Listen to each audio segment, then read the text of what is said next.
Buenos días. En este tema vamos a describir los aspectos básicos de la gestión para la conservación de los anfibios y reptiles en España.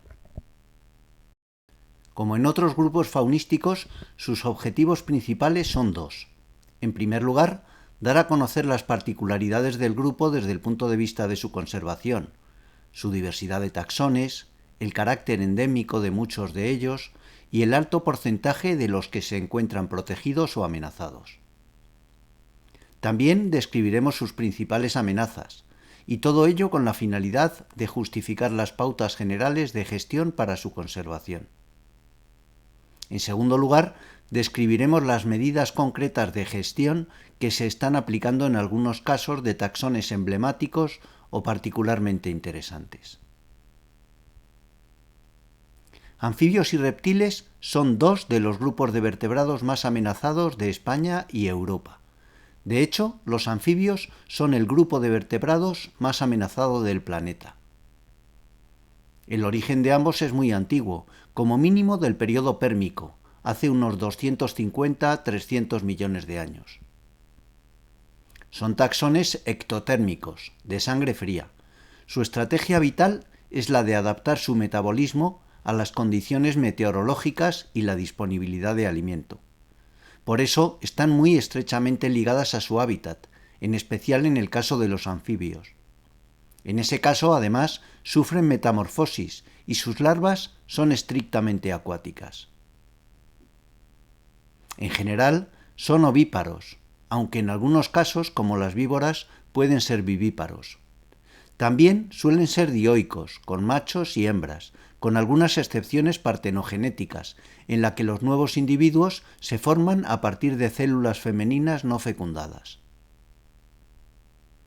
Precisamente por esas características, sus principales debilidades, desde el punto de vista de la conservación, son su fuerte dependencia del hábitat más cercano, sus altos porcentajes de endemicidad y la habitual fragmentación de sus poblaciones, en especial en los anfibios.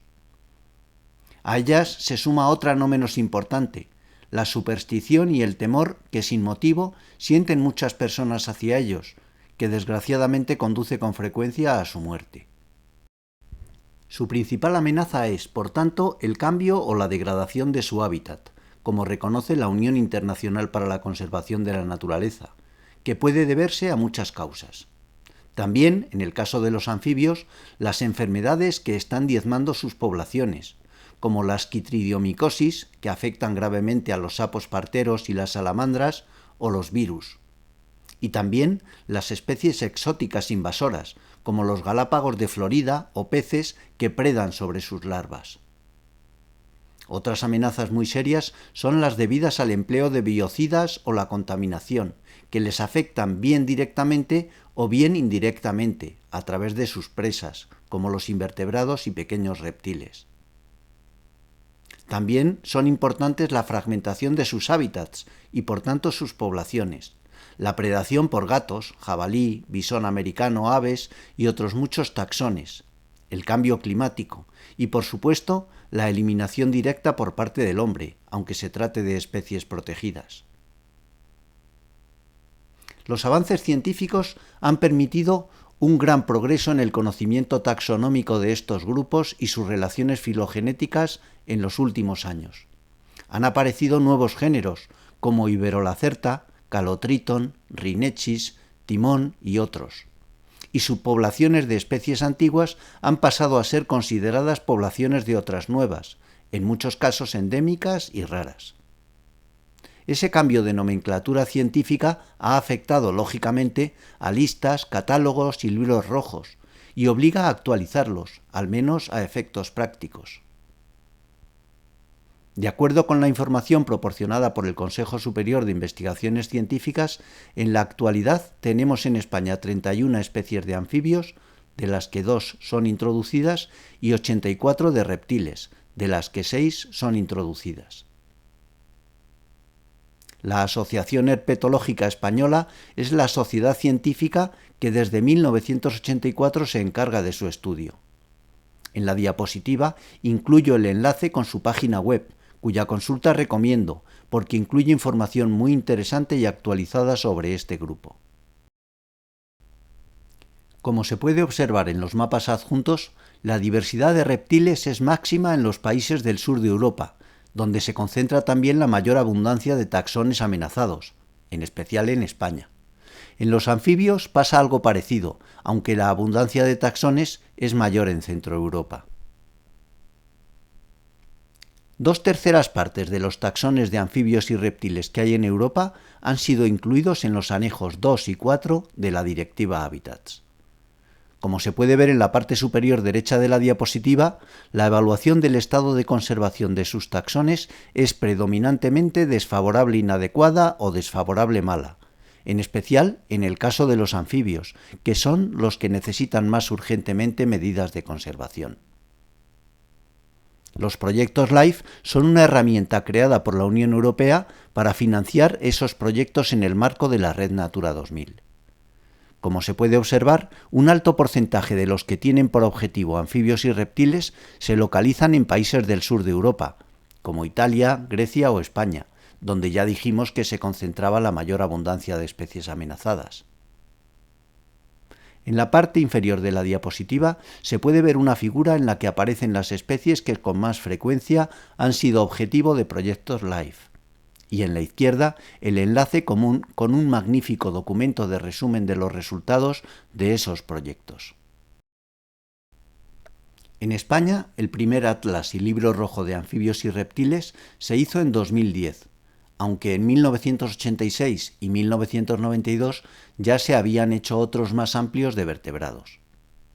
En la actualidad, la mayoría de los taxones, 93, han sido incluidos en el listado de especies en régimen de protección especial, y 21 de ellas, además, en el Catálogo Español de Especies Amenazadas, 8 anfibios y 13 reptiles.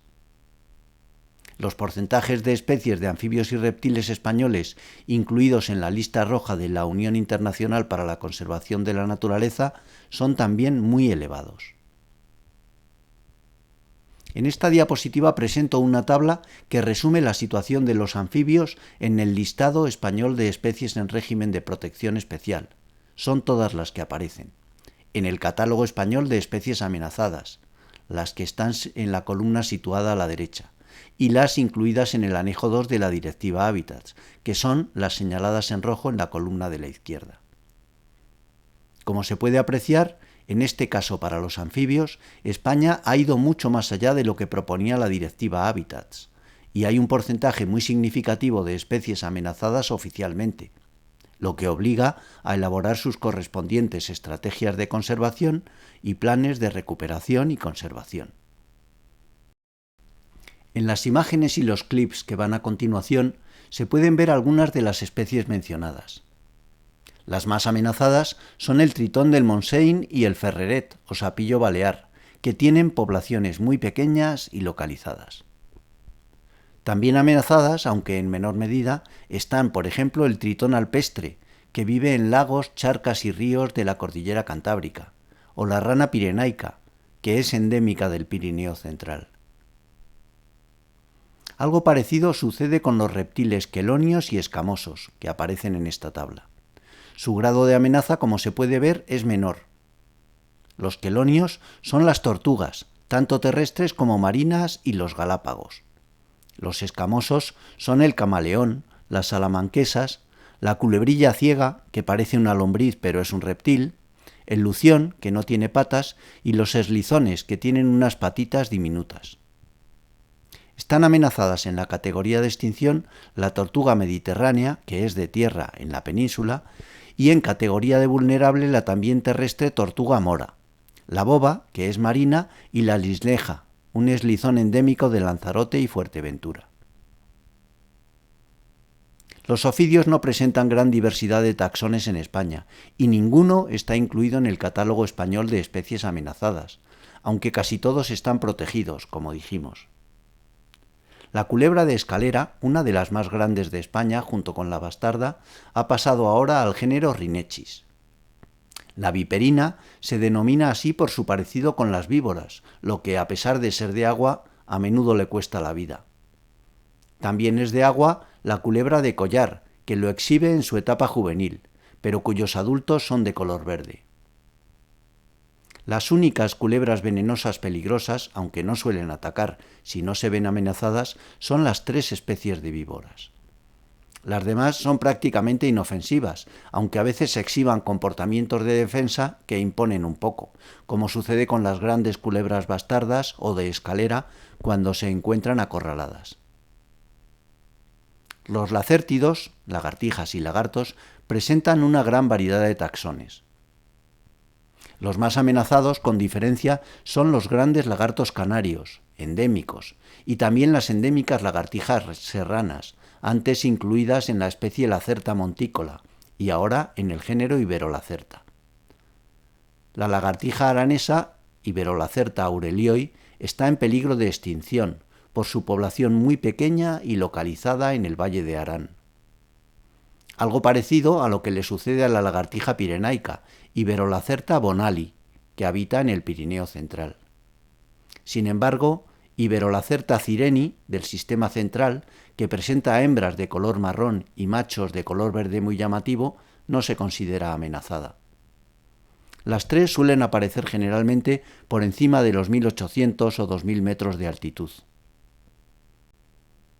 A pesar de su nombre científico, la lagartija de turbera no es completamente vivípara, porque pone huevos, aunque las crías nacen muy rápidamente, en un plazo máximo de un día y mínimo de pocos minutos.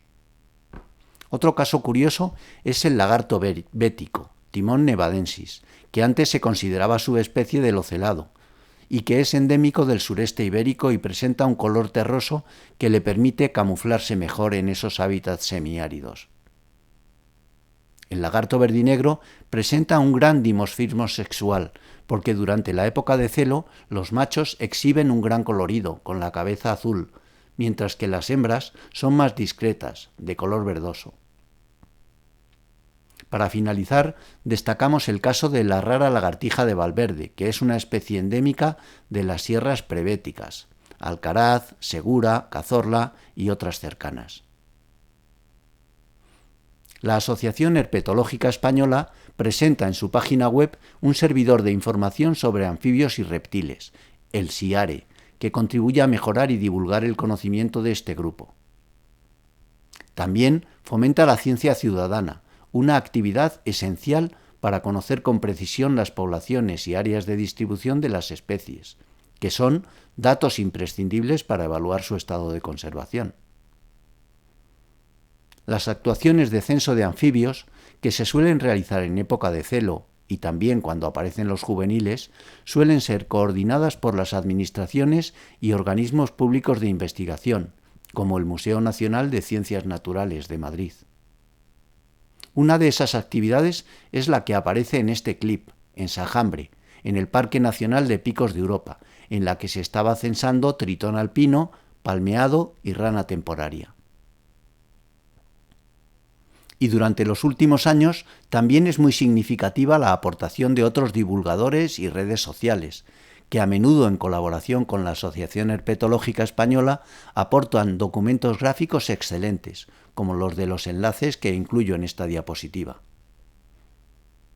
Esa labor está contribuyendo muy notablemente a que la sociedad conozca mejor este grupo, abandone prejuicios y temores, lo valore y finalmente colabore en su conservación.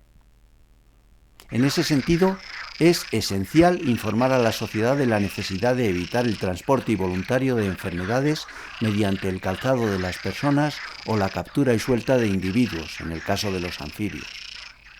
También de los efectos desastrosos que provoca la suelta de peces, incluso autóctonos, en lagunas, charcas, arroyos o abrevaderos, porque son terribles predadores de las larvas de los anfibios. Con respecto a los proyectos de gestión activa para la conservación, no son excesivamente abundantes. Muchas comunidades autónomas, como La Rioja, han elaborado y puesto en funcionamiento planes de conservación de anfibios. En ellos se incluyen actuaciones sencillas pero muy eficaces, como la protección de charcas y humedales en zonas de pastoreo intenso, la adecuación de abrevaderos y puntos de agua para que puedan utilizarlos los anfibios y para que no haya en ellos predadores, como peces o galápagos exóticos, y también la creación de charcas, que si están bien ubicadas y construidas son muy eficaces, y no solo para anfibios. Algunas de esas actuaciones, junto a otras de reproducción ex situ y sensibilización, divulgación y participación pública, se han puesto en marcha en varios proyectos LIFE orientados a la recuperación de Alites muletensis, el ferreret y otras especies de anfibios. Y fruto de ello son algunos manuales que describen cómo hay que realizar tales actuaciones. En las diapositivas incluyo enlaces con algunos de los que me han parecido más interesantes, aunque afortunadamente cada vez hay más. El organismo autónomo Parques Nacionales, a través del Centro de Montes de Balsaín y en concreto de su técnico Marisol Redondo, está desarrollando prácticamente todas las actuaciones descritas con anterioridad, salvo la reproducción ex situ con gran éxito. Pero además lleva a cabo otra muy interesante, que es la recuperación de las larvas que van a morir por la desecación prematura de charcas, su traslado a unas instalaciones donde puedan completar la metamorfosis, podríamos decir que es una especie de guardería de renacuajos, y su devolución posterior al medio natural, cada una a su correspondiente sitio. Se trata de una muestra de cómo se pueden hacer bien las cosas, a menudo con pocos medios, y de un ejemplo a seguir. En el caso de los reptiles, las actuaciones son menos frecuentes. Las más importantes son las de recuperación que se llevan a cabo con los lagartos gigantes de las Islas Canarias, algunos de los cuales se llegaron a considerar extintos. Sus poblaciones son muy pequeñas, tanto en tamaño de individuos como en área de distribución, a veces una simple ladera escarpada o un risco con acantilados. Las amenazas, aparte de ese pequeñísimo tamaño, son la degradación del hábitat, la predación por gatos y otros vertebrados, la captura, la competencia con otras especies y otras muchas. Los proyectos se han dirigido en primer lugar a conocer bien y proteger esas poblaciones y su hábitat, a minimizar la predación, a conseguir la reproducción ex situ y la reintroducción de ejemplares y a ampliar en la medida de lo posible su área de distribución. Los resultados están siendo razonablemente buenos. También se ha llevado a cabo un proyecto LIFE para recuperar las poblaciones de galápagos autóctonos, leproso y europeo, en el lago de Bañolas. Otras actividades reseñables son las orientadas a la protección y recuperación de la tortuga mora o el camaleón, y las que tienen como objetivo las marinas. Estas se ven afectadas a veces por capturas involuntarias en redes o palangres, que son líneas con muchos anzuelos, y a veces, como sucede con la tortuga boba, llegan a desovar en nuestras playas. Por eso, las medidas más importantes son el trabajo con los pescadores, para tratar de recuperar las tortugas que puedan capturar involuntariamente, el marcado de ejemplares para conocer mejor sus movimientos, el traslado de los huevos a centros de cría en cautividad para poder hacer posible el nacimiento de nuevos individuos y su posterior reintroducción, y recordamos aquí que son especies filopátricas y por tanto tienden a volver a desovar donde nacieron. La Unión Europea está muy concienciada con el estudio, la conservación y recuperación de las tortugas marinas, y ha llegado a imponer multas, por ejemplo a Grecia, por no proteger adecuadamente sus poblaciones del turismo. También se han llevado a cabo algunas actuaciones de seguimiento y protección de la rara lagartija de Valverde. Y para finalizar, dos mensajes. El primero es que, como ya dijimos, para conservar es necesario primero conocer y luego valorar. El desconocimiento es nefasto para la conservación. Por eso es imprescindible sensibilizar a la población, y en especial a los periodistas. Divulgar lo que ya se conoce y eliminar esos temores y supersticiones que a menudo conducen a la muerte de los anfibios y reptiles. Y también, por qué no decirlo, evitar que la conservación se utilice como arma arrojadiza entre partidos políticos. Un ejemplo claro es la ceremonia de confusión y desinformación que ha seguido a la desafortunada colonización de las Islas Pitiusas por culebras, nunca víboras, que podrían haber llegado allí escondidas en los troncos de olivo. Y en último lugar, un mensaje de trabajo.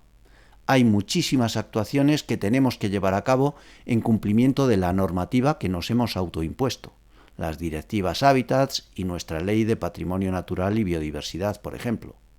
Sin embargo, aunque por motivos razonables, como la falta de personal, de medios y presupuesto, poco de lo que había que haber hecho se ha conseguido. Nos queda muchísimo por hacer.